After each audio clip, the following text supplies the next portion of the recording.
What were those internal mechanisms within Islam that the intelligentsia of Muslim scholars developed to handle dissent, to manage diversity, to identify extremism, and to produce counter-narratives that had the legitimacy of knocking, in other words, more legitimacy in the house of the faithful than the narrative of the extremist. We were also interested not just in tackling extremism, but sometimes mainstream becomes extreme. The mainstream can sometimes become extreme and unjust if time comes for a change in the religious ruling on a topic. Situations have changed. Every scholar will say fatwa changes with the change of context. But if you do not have the qualified people to do the new fatwa, to conduct the ijtihad or juristic reasoning, then an old religious position haunts the present, haunts into the future. Why? Because you do not have the qualified people enough to change and give a more relevant teaching. Ibn Qayyim al-Jawziyah, a respected jurist, once said, the whole of Islamic teachings is about benefit for humanity in this world and the hereafter. He says, it's all about justice, compassion, wisdom, and goodness.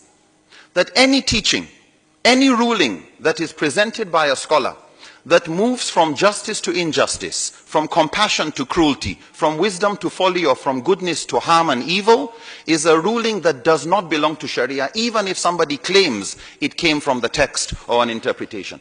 The interpretation cannot be correct if it conflicts with the clear objectives of the text.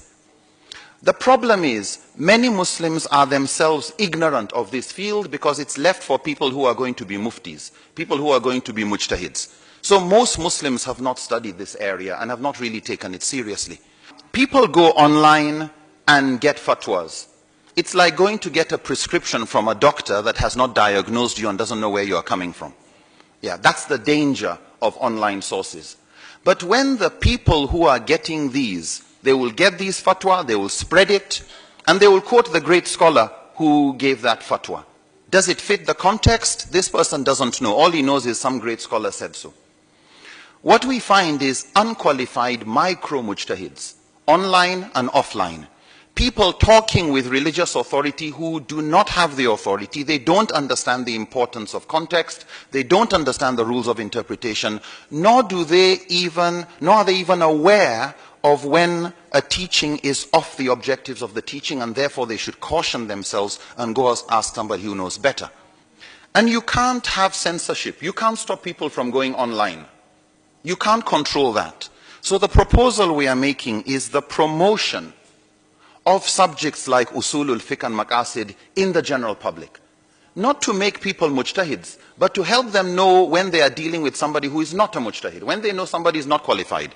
It's like learning enough about health, not to make you capable of becoming a doctor. But if a doctor tells you to take 9 tablets of an antibiotic 6 times a day, you don't need to know medicine to know, wait a minute, let me ask somebody else. In other words, to be able to put the brakes on, that they should be introduced to the minimum amount of literacy in this field. Otherwise, what you have is, when there's an argument in Chad about fixing a minimum age of marriage, you need somebody from Senegal to go and tell them about maslaha.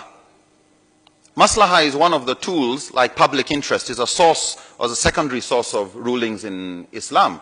You know, there was no minimum age for riding a camel. There's no minimum age legally for holding a weapon in Islam. But maslaha requires that if it's in the interest of the public to put a minimum age for having a driving license in the interest of the public, the state has the right to do so.